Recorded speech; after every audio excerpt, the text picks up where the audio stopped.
Oh my god.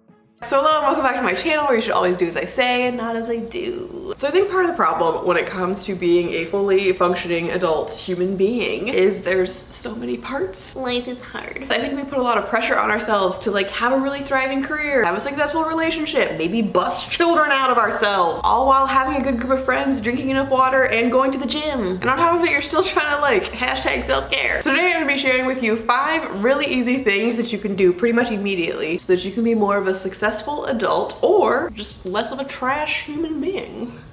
The first thing is for those of you who might be struggling with nutrition, getting in your greens. And for that, I would recommend meal mapping. What I am calling meal mapping is very different from what a quick Google search told me meal mapping was. This is why you shouldn't come up with names on the spot. If you've watched any of my cooking videos or listened to me speak ever, you probably know that I'm a big fan of meal prep. I think that it makes a big difference in your life, it's great, but I also realize it's not always doable. But something that I think is doable at any point in any situation is following a meal map. And that's gonna be different for everyone depending on what your health body goals are. But for me right now, I'm actually trying to lose a little bit of weight while still maintaining the muscle I have struggled to get. So in order for me to achieve that goal, what I do is every meal that I eat, I try to start with a good chunk of healthy protein. Then a proper side of vegetables, maybe some fruit, and a little bit of good carbs also thrown in there. And that is my map. That is what I eat every time. Or probably better put, my equation. I don't know, it doesn't matter. But as long as I keep that idea in my head when I'm going out to eat, when I'm picking off of a menu, I try to just stick to that little equation or that map or whatever it is that you want to call it. And by doing so, I usually make much better decisions. And when I'm at home, I'm cooking much better meals. So doing this takes very little effort to do, but overall helps me make better decisions. And it's just that one little thing that helps me think about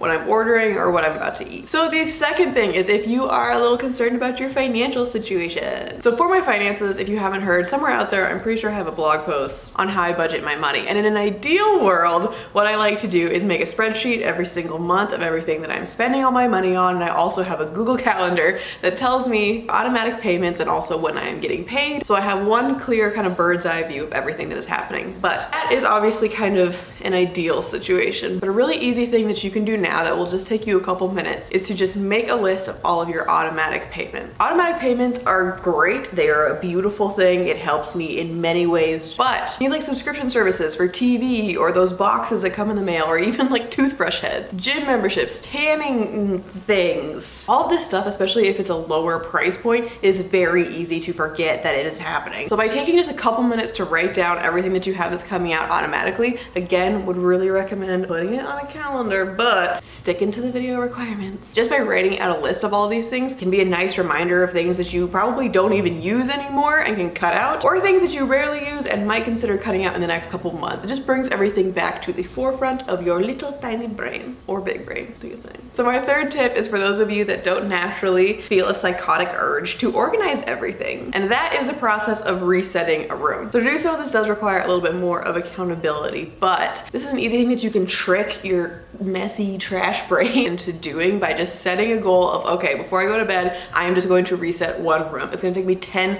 minutes. And by resetting, I mean really easy things. Like you're not doing a deep clean. It's small things like folding blankets, picking up the coat or shoes that your boyfriend left all over the floor, putting the dishes back where they belong. No major cleaning is going into this. It really is just resetting the room back to how you initially found it. Challenge yourself to this one tiny little goal for every weekday this week. Really, it does not take much to actually get this done. It probably could take you 2 or 3 minutes if you really like sonic powered it, but it also keeps your clutter a lot more manageable and from building. A lot of the time for me, if one area is cluttered, it's a lot easier to make all the areas cluttered. So this kind of keeps everything at bay and more on task in a very easy and reasonable amount of time. So the fourth thing is to multitask properly. And the key to this is properly. A lot of people think that they're great at multitasking when really they are awful at it. But a good example of multitasking is, say you have a pile of laundry that needs to get folded and put away, but you also haven't talked to your friend in a while. Why not? Maybe you're really deep in a TV series and all you want to know is what happens. Instead of just sitting there on the couch and watching it, why not cook dinner while you do it? Clean your bathroom, water your plants. And this doesn't just have to be for housework or when you're sitting at home. And there's like 100 other ways that you could do this. Basically, just think of any time that you are just sitting. If you have a really long commute, make the most out of that time. Instead of just sitting there and listening to music, which is a very easy and like mind-numbing thing to do, use this time to, again, catch up with a friend or just listen to a podcast or an audiobook or something that you've been meaning to do and make that the brain work. So now for number 5, it is quit getting so ding dang shit faced. Now I understand this is easier for me to say because I'm not cool. I have a strict bedtime. I like being asleep. I once was a young person that went out and now I just don't care that much anymore. But the thing is that it's not because I'm just like antisocial or like have any other very valid reason. It's that I like getting done on the weekends. I have friends who work really hard all week. Like they bust their butts, they do the most, and then when the weekend comes, they're like, yay, I can let free, which I support. But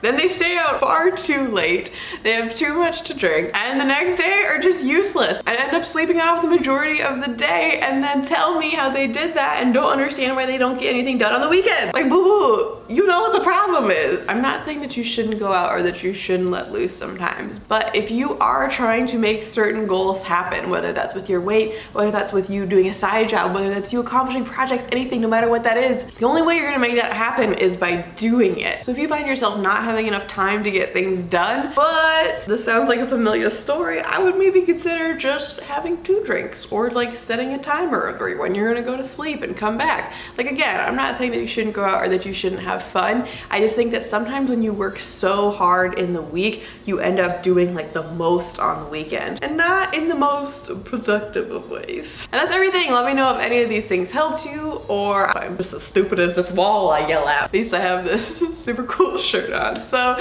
that is everything for today. Again, thank you so much for watching. Go have a reasonable amount of alcohol. You're legal, I'm not pregnant. Write a list of things to do and have a nice day. Bye, thank you for watching. Consider this an invitation to my gangster name.